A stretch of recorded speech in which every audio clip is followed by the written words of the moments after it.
Okay, but a little bit later than usual on this Thursday evening. Delighted to be joined by John Giles. Evening, John. Evening, Nathan. So there's a lot to get to. We've got an international break coming up and a huge couple of games for Martin O'Neill and the Republic of Ireland. We'll get to that, but I do want to talk about last weekend in the Premier League. One of the more interesting because we had the clash of the top two. Liverpool and Manchester City have served up some classics in recent times. And we get a scoreless draw at Anfield. Was this one of those games that was an interesting tactical battle to watch where they cancelled each other out, or was it just not a very good game? I don't believe in cancelling each other out, Nathan, at all. The way you cancel each other out was by brilliant football and scoring, or not score goals but make chances. I thought the two teams, I was really looking forward to the match, and I was dreadfully disappointed in it.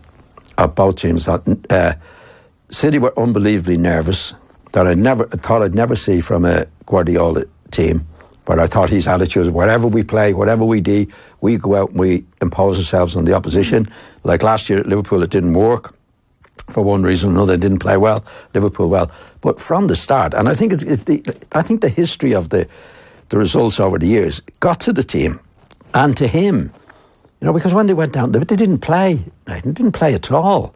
Giving the ball away, and luckily enough for them, Liverpool didn't play well themselves, but they were on top for the first 20 minutes or so. But I was very, very disappointed in that, and you could see by Guardiola even at the end of it, although they missed the penalty, he was quite happy with the point. Now, I never thought I would see him like that. I never put him down for being happy with the result and the way in the way that they played. And Liverpool were a bit better. Well, they weren't that much better, because the three players that we expected so much from didn't play well. I mean, Salah's having a really, really bad time. So, you know, I've heard about they cancel each other out. Well, you can cancel each other out with brilliant play. That wasn't the case. I think they cancelled each other out with poor play. And it was a very, very disappointing performance. So City, as you mentioned, historically have a shocking record at Anfield over the last 30, 40 years. But also in the last year, Liverpool have beaten them 3 times. There was the 4-3, which was 4-1 for a long period. There was the 3-0. Is it not smart management in a way from Guardiola, realising that maybe there's almost a kryptonite of Liverpool, that they're the one team that have figured City out and he has to approach them differently to the other 18 teams in the Premier League? What way did he approach it, Nathan? You know, if you're giving the ball away where you don't normally give the ball away, that's not helping things. You know, like you take the game on its merits. I mean, all the matches that happened in the past is history. You know, I experienced certain extent at least. When we played Cardiff City, we played them in the Cup over 1 year, and they'd beaten Leeds over. Certain teams had beaten Leeds over. Well, a lot of teams had beaten Leeds over the years, and like bogey teams, they're a bogey team. I never ever believed in any of that. Believed in it. Right. I thought it's the biggest load of nonsense gone. Whatever happened in the past happened in the past. And I'm not saying it doesn't affect them, but it shouldn't affect Guardiola going to... This is a separate game. In fact, they should have won it. If they scored a penalty, they win the game. And that's without playing well. So it can change. You know, I think it's nonsense, a superstition going, oh, this is a bogey ground, this is that. It can play on players' minds. But managers of his quality, I wouldn't expect it. I expect him this lot of nonsense. Go out there and play. This is a separate match. This is what we do. And in the end, Liverpool got away with the penalty incident. But, you know, Liverpool themselves are not playing well. The 3 forward players that are so dangerous haven't played well this year, although they've won quite a few matches. But you know, Salah's lost his confidence somehow or other, although, you know, Klopp did take him off in a couple of matches, which I don't think he should have done. But anyway, Liverpool didn't play the way they can play as well. I thought it was a poor performance from both teams. The nervousness you talk about is interesting. I haven't heard that mentioned before, because a lot of the analysis was about what Guardiola did with his 2 fullbacks, who were so important to the way City want to play, and that Mendy and Walker stayed a lot deeper than they would normally. And I guess then that maybe feeds into the nervousness that I don't think City, they did say any deeper though, Nathan. I don't think they actually consciously... They were put under pressure a lot because Liverpool had most of the ball. But if you look back on the match, Walker was down the right wing. But the only time you see you can do that fullback is you go down at the right time. Like if it's on to go, this idea that they're going to stay back, you know, to defend, that's not what happens. If you have a right back like Walker, actually go at the right time, he goes forward. There's no problem with that. And then the left back becomes on the cover position. Like Walker did get forward quite a lot, and he wasn't supporting. He gave the ball away, but he did get forward, and Mendy got forward. If you look at the whole match, they did get forward a lot, but didn't do much with it. because they weren't supported and played with the freedom that they normally play. So the idea of the fullback staying back or doing that, or being nervous in the way that they play, the best way to actually attack and keep the opposition away is to have the ball. You know, you have to go. There's only one ball on the pitch. So why didn't they keep the ball better? I don't know. They were nervous. They were jumpy. They were playing like a team that was, the history of this thing is getting to us, and you know we got hammered here last year. I don't know what the reason was, but I only watched them playing. This is a nervous team. Yeah. Have you had that experience? Have you had games where things just didn't feel right, where unusually you felt nervous? Where you're almost a bit rattled? I did when I played for Manchester. Funny enough, when I went to Leeds and when we got settled down at Leeds, I never felt that. I felt at Manchester United for the last couple of seasons there because we were a poor team. The morale wasn't good. We'd go away and you know, that we played at Arsenal and we got beaten 4-1. Sort of beaten before you went out. I had plenty of it with the Irish team. Plenty of it. You know, I remember going out in some matches and you'd be nearly, the manager would be blessing himself. I had loads of that with the Irish team. And come in afterwards and say, they weren't that good, were they? I was like, it's too late. I mean, this is what I tried to stop when I became manager myself. With loads of matches, the morale was there. We had a selection committee of 5 picking the team. There was no confidence in it. You were doubting yourself. Doubting. It was more than that. We were beaten before we went out, you know. But I was part of that. But the Leeds team, after the first year, second year, there was Bobby Collins, who was a great leader, and the lads were good, and Revy was good. So we were Don was always cautious, but we weren't scared of them. You know, like we didn't go out and not play. Sometimes we had to defend. But like looking at I don't remember going out with the Leeds team and looking like Manchester City did the other day. I remember that with the Manchester United team, and I remember being part of it with the Irish team. But with the Leeds United team, were a lot of tough nuts in it, and we had histories to beat teams that we'd never beaten before, and we beat them, and that was all attitude of mind. I mean, that's what I've learned from it. That's not my experience of playing football. But looking at Manchester City, it was as if, oh God, we were beaten 4-1 here last year, where they went 4 up, they were killed. And it was only late on in the game when Liverpool actually didn't play all that well. The City got back into it and might have won it in the end. But looking at the whole match, I found it very, very disappointing. I was very disappointed in Manchester City, and I read too. Now they cancel each other out. I don't believe that. I've seen teams cancel each other out when they 2-2 by brilliant football, not by nervous, bad football. Yeah, it's funny because we sort of associate this City team and Guardiola with a real confidence, and they maraud around the pitch, and Liverpool are comfortably the best team they faced this season. Yeah. Does that then raise questions for you about what City can do? Probably more in the Champions League, because generally they're going to steamroller most of the teams in the Premier League, but when they are playing, whether Liverpool or Madrid or Barcelona or Bayern Munich, that nervousness might come back. Funny enough, it's the only time I've seen a Guardiola team be nervous like that. I've never seen it before. That's why I was so surprised at it. Despite last year is dead and gone. You go and you play next year, but they didn't play like that. It was like a hangover. Oh, you've got to be careful. I didn't think I'd ever see it from a Guardiola team, but it happened. And luckily enough for them, Liverpool weren't playing well enough, especially the front three, to take advantage of it, especially in the first half of the match. And then they got the penalty at the end. But it was like even the talk after, oh yeah, we've got a result here, you know, we've got a point here, it's more than we got last year. Like last year's gone. I'm just disappointed in the performance of the performance of the teams. I thought the quality was very poor. I was expecting an awful lot, and definitely more disappointed with Guardiola than Klopp. I never thought I'd see it from him.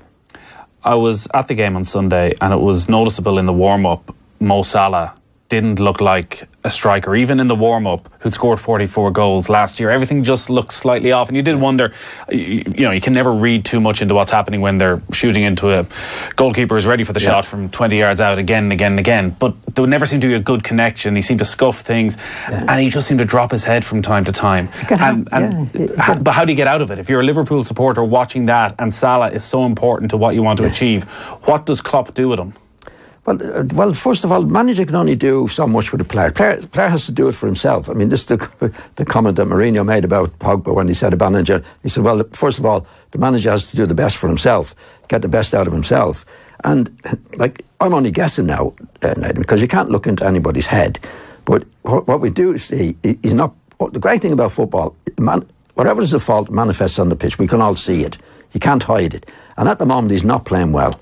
And at the moment, it's confidence in him. The things that he was doing last year, that was second nature to do all the various things. You don't know what's going through anybody's head. You know, footballers are the same as everybody. Human beings are the same as anybody else.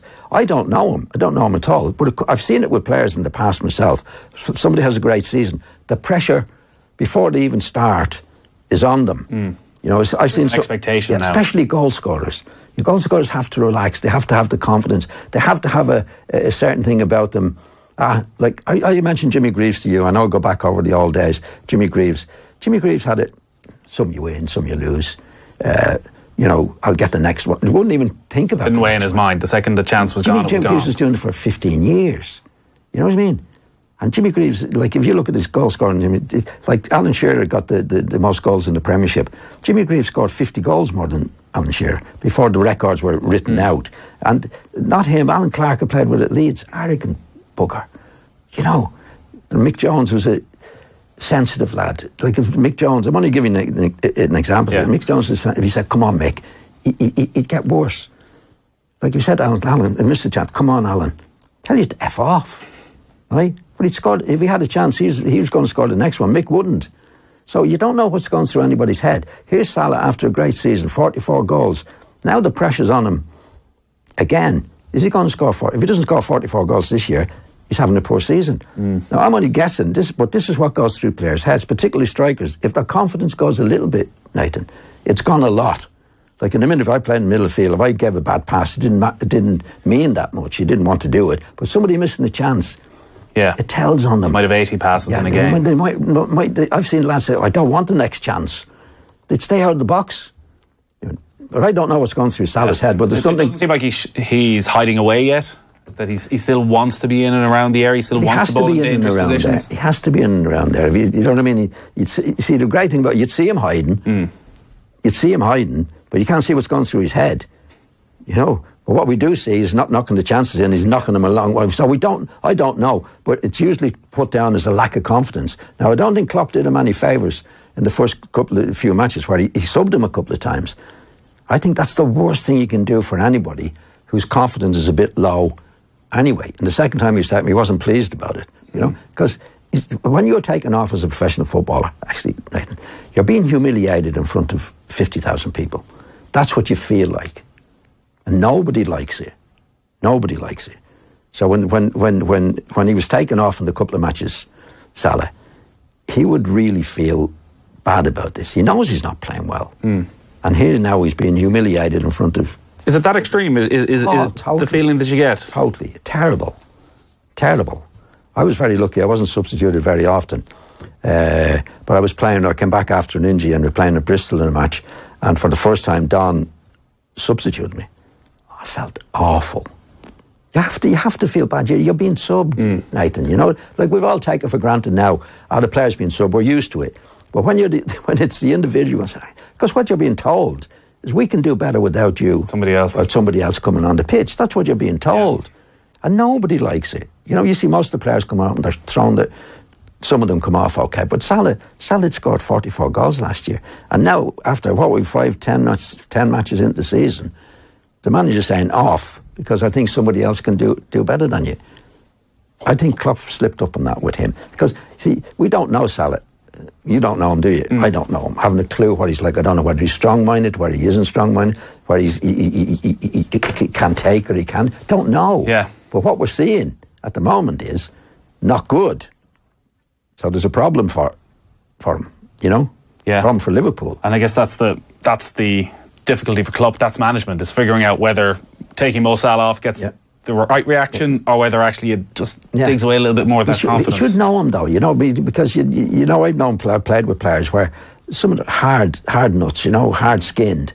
Others a bit sensitive to it, you know, more so than others. That's what manager does, you know, because now they have psychologists in. But in my time in playing, the manager was the psychologist.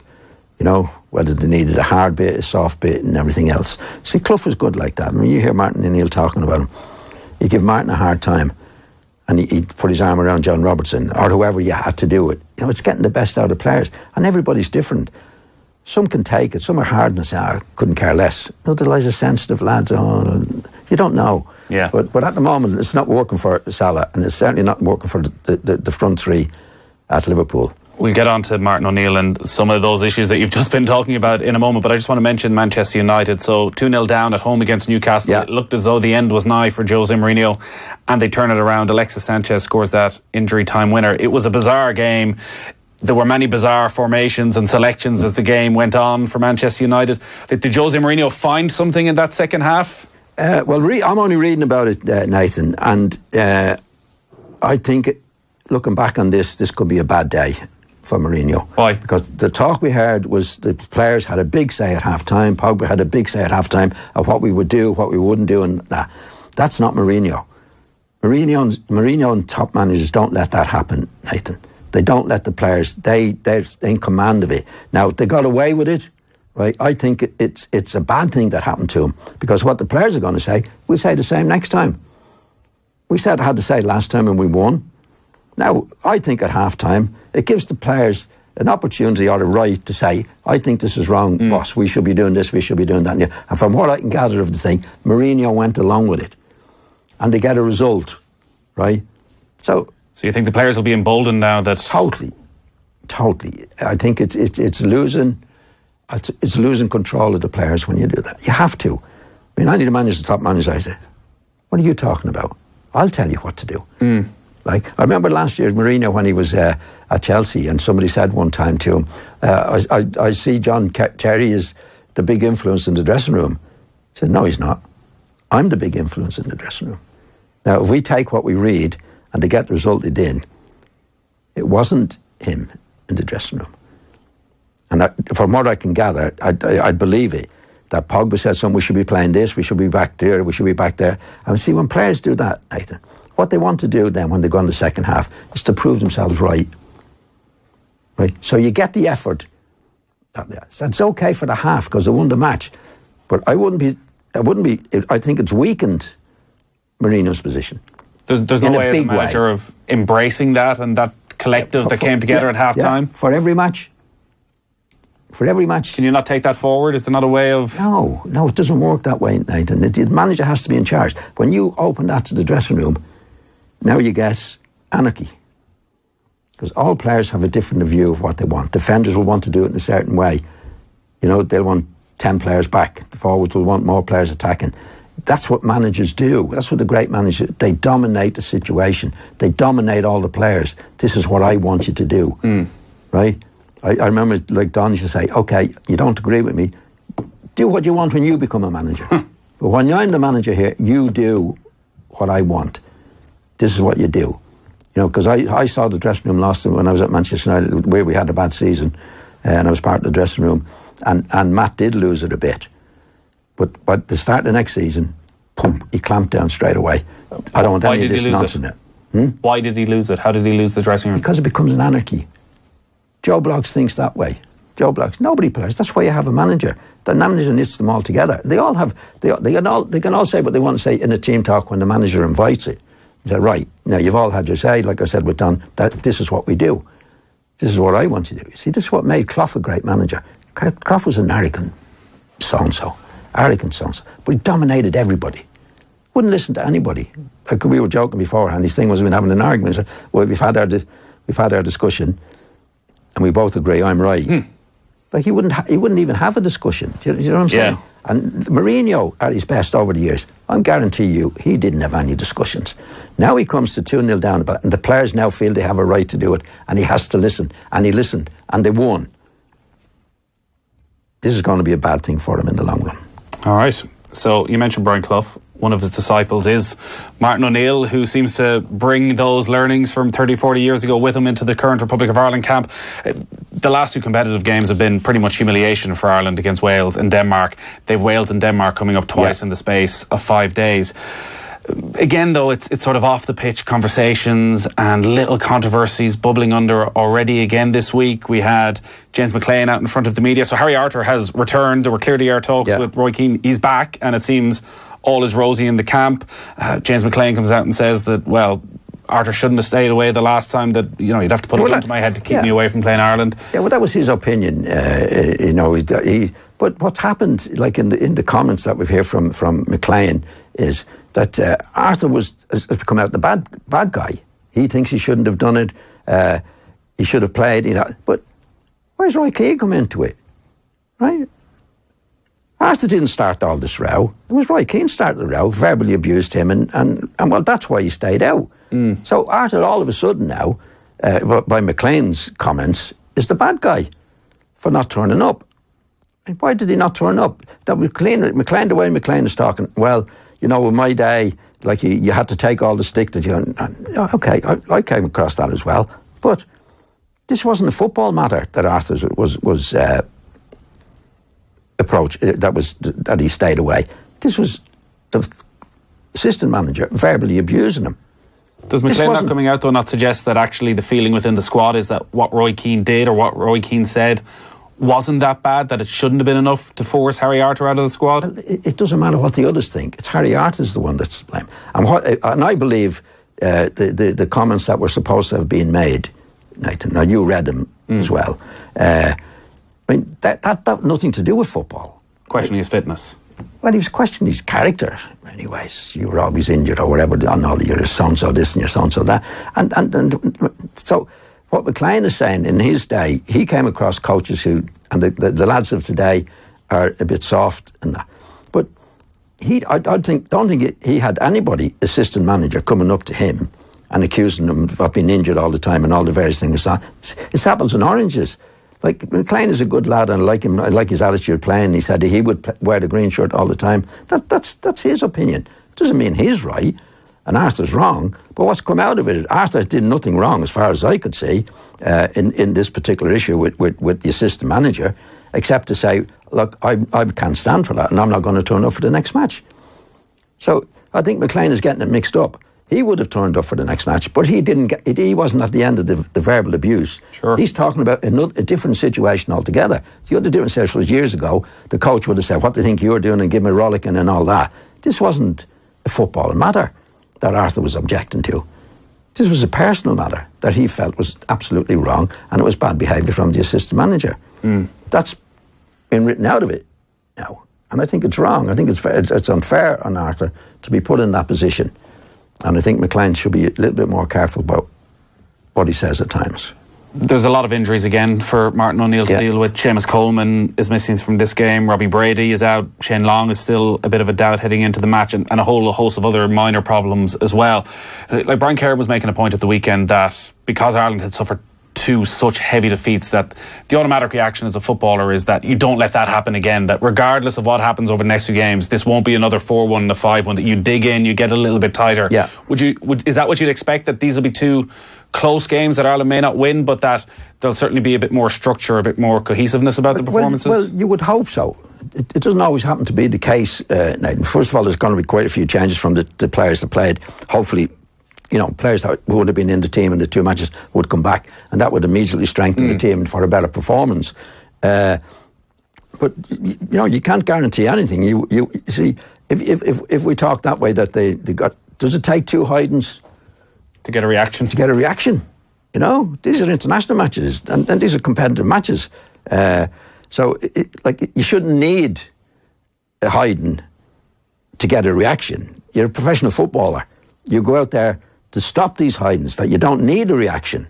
You know, that's the way it works. As it happens, it works in a way. Yeah, we've had a couple, we better start picking up. Now, my attitude that over the years was, it's like a team that, yeah, you know, they beats Manchester United in the Cup and then goes the next week and beating 3-0 themselves. They might be a third division team. Why? Because they were up for that match, right? They're up for the match. You should be up for every match. It shouldn't be a special match that you're up. If you're a professional footballer, what makes the real players is their attitude is the same for every match. Yeah. You don't wait for a hiding then to pick it up. So all that type of stuff worries me when I hear that. Why do we get a hiding anyway? You know, why do we have to wait to get a hiding to pick it up again? Hopefully we'll play better in this match and the next two matches than we did to do it in the I hope so. But we shouldn't have to be picking up.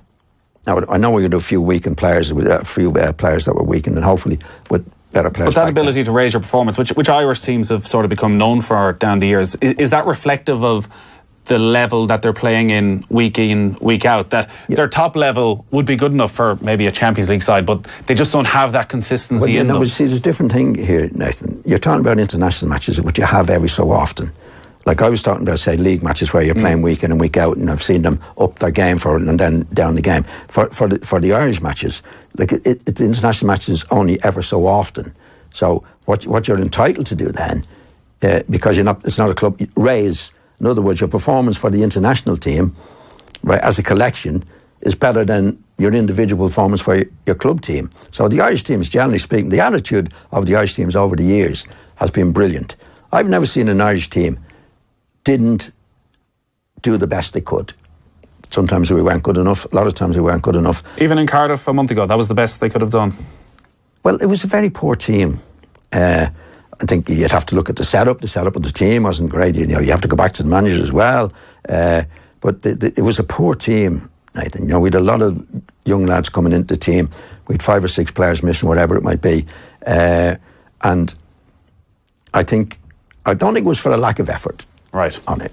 It was for a lack of ability on that particular night. I think the hiding we got against Denmark was a different kettle of fish all the time, because a lot of the responsibility has to go back to the manager. He made 2 or 3 changes at half time that, when we were 2-1 down, finished up 5-1. So that would be a tactical change. But even in that match against, you couldn't blame the players for not trying on the night. I've never seen a nice team actually that didn't try. Not good enough, but didn't try. And when it all comes together, we beat Germany and beat certain teams, and certainly wouldn't have the ability. But the spirit has always been good, and I wouldn't expect the spirit to be anything less going into the match at the weekend. We will have full live commentary of both games, the game against Denmark on Saturday night and the game against Wales on Tuesday night, live here on Off the Ball. Just before we wrap up, Martin O'Neill was making some comments. I know you noticed them about Alan Shearer, and just again having a little bit of a pop back because of Shearer's criticism of Cyrus Christie on Match of the Day. He was wrong, actually. I mean, Shearer was a pundit on the day, and what I saw of the match, Christie wasn't good. But I think what Martin is saying, well, I think Shearer should know the situation before he makes his comment. Well, nobody knows the situation. And what Martin is actually saying in the paper is that the player was told by the manager to stay forward and not stay forward anyway. But how does Martin know that? Nobody knows that. And then there was a cruel remark at the end of it. No need for it, I don't think. That, well, Alan Shearer, if he knew that, he wouldn't have lost 7 matches, and he was in a very difficult position at Newcastle. He had 8 matches to save them, and he didn't save them. It's the only time he's been in management. But Shearer is giving his opinion as a pundit on the day of the particular match. I don't like Martin does punditry himself. Yeah, sure. Right? So there's no Shearer saying, or maybe he thinks it, but he's not going to publicly say, well, I don't agree with what he said. Yeah. I don't agree with what he said there. So is that Clough like the way O'Neill acts around those sort of remarks? From what you remember, like biting back, not just being able to let things go? I don't know Martin that well, but I'm only that particular thing I find is unnecessary. I mean, he's saying the criticism of Chris was unnecessary and harsh. Well, that's what Shearer believes in. But you can't say, well, if Shearer had known what the manager told him. Martin O'Neill doesn't know what the manager told him. I don't. Nobody knows what the manager told him. Martin, with Shearer doing his job, he can go and only go on what he sees in the match. And what I saw in the match is that Christie, what he was told and not told, was in a bad position. That's I mean, Shearer, as a pundit, can say, well, the manager must have told him to do that, but I don't know. Nobody knows. But he can only do what he does on the day. But I don't mind Martin responding to that. But I think the remark at the end was, he's talking about it being unnecessary, Shearer's remarks. Well, Martin's remark was certainly unnecessary about Shearer's managerial career or non-career. John, great stuff. You'll be back in next Thursday. Hopefully we'll have something positive to talk about with the Republic of Ireland for the first time in quite a while. Fingers crossed, Nathan. Great stuff, John. We'll talk thanks, to you. Nathan.